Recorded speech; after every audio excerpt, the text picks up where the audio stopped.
Bonjour mes chers élèves, dans cette vidéo, on va voir la suite des chapitres. On s'est arrêté au chapitre numéro 10. Alors aujourd'hui, on va voir à partir du chapitre 11 jusqu'à 20. Voilà. Alors commençons tout d'abord par le chapitre 11.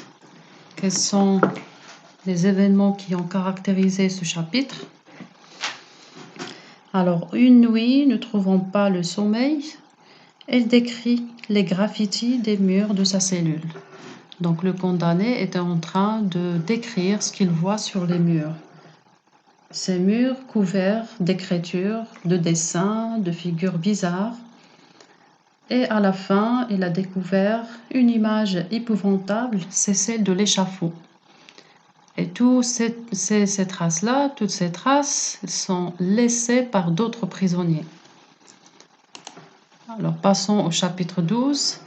Et c'est toujours la suite du chapitre 11. Il s'agit bel et bien de remarquer aussi les noms des prisonniers sur son mur, des prisonniers qui l'ont précédé dans ce cachot, des prisonniers qui ont commis des erreurs et des crimes différents.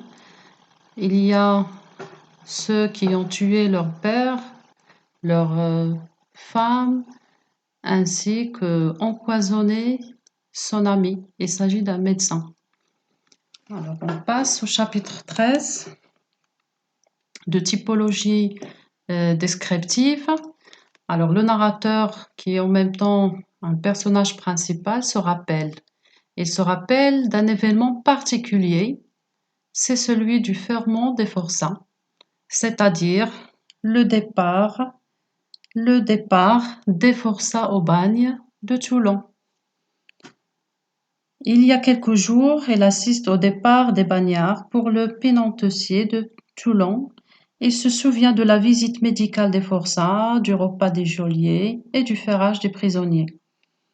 Alors, dans ce chapitre, nous avons affaire à des techniques et des procédés utilisés, ainsi que la tonalité pathétique, ce qui va nous pousser à dire que tous ces procédés-là et que cette typologie, elle est mise au service de l'argumentation, toujours pour faire prendre conscience au lecteur des conditions déplorables des prisonniers, de l'inhumanité des conditions de l'emprisonnement et des souffrances des condamnés, à travers des anaphores, des comparaisons ainsi que des procédés de caractérisation. Alors on passe au chapitre 14. Alors le narrateur, rappelez-vous bien au chapitre 13, elle s'évanouit. Lorsqu'elle a vu le ferment des forçats, elle s'évanouit. Elle a été transportée à l'infirmerie. Le narrateur assiste au départ des forçats pour Toulon, encore une fois, et elle préfère la guillotine, c'est-à-dire mourir et condamner à mort au lieu d'être aux galères, parce que c'est très affreux, c'est très hideux pour lui. Le chapitre 15. De retour dans sa cellule, dans son cachot, le condamné est à nouveau obsédé. Obsédé par l'idée de sa condamnation à mort et aussi par l'idée de s'évader. Le chapitre 16. Au chapitre 16, il se souvient à l'infirmerie. Alors toujours nous avons affaire à un retour en arrière, à un flashback. À l'infirmerie, qu'est-ce qu'elle a entendu? Elle a entendu une voix d'une jeune fille de 15 ans. C'était une voix très calme, très belle. Et bien sûr, elle a été toujours étonnée par cette voix, mais l'idée de la mort avait échappé, bien sûr, cette fascination envers cette chanson de cette fille. Le chapitre 17, toujours le retour au rêve, elle rêve d'évasion. Mais son rêve, malheureusement, il est irréalisable. Pourquoi? Parce que c'est difficile de s'évader d'une cellule ou d'un cachot. Passons Alors, le jeune condamné est libre, enfin. Toutefois, il est prêt à embarquer pour l'Angleterre et est découvert par un gendarme. Chapitre 18. Le condamné s'interroge sur ce qu'il désire à manger. Ce qu'il désire à manger, parce qu'elle était visitée par un guichetier. Et à travers une tonalité plutôt pathétique, il va utiliser un champ lexical de la douceur bien sûr dans sa parole.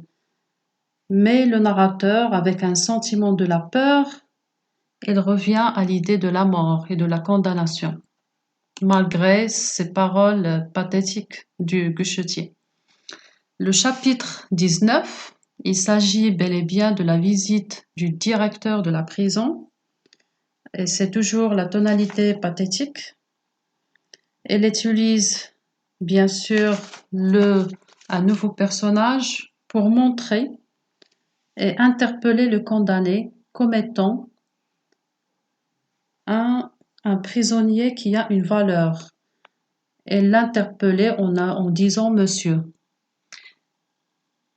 Il demande aussi au narrateur s'il se plaint d'un quelconque mauvais traitement, peut-être de lui ou bien d'un geôlier, d'un guichetier ou encore d'un prisonnier. Passons maintenant au chapitre 20, et c'est la fin de notre résumé série. Le narrateur retrouve la prison sous toutes les formes, sous la forme humaine comme sous la forme de grille ou de verrou. C'est-à-dire, il songe aux gardiens, aux murs, salles, à tout ce lieu. Il l'enferme, le surveille et le torture, mais en utilisant bien sûr une tonalité ou plutôt un registre littéraire ironique, et parfois satirique lorsqu'il s'adresse au lecteur en utilisant l'antiphrase, parfois l'antithèse, l'oxymore comme ce bon geôlier. Donc l'incrimination de la prison et du geôlier, c'est une communication dans la violence. Il s'agit d'une communication dans la violence en utilisant bien sûr cette tonalité critique. Voilà. Alors, on se rappellera, Inch'Allah, pour une nouvelle série de vidéos pour les chapitres qui suivent, c'est-à-dire du chapitre 21 au chapitre 30. Et je vous souhaite bon courage.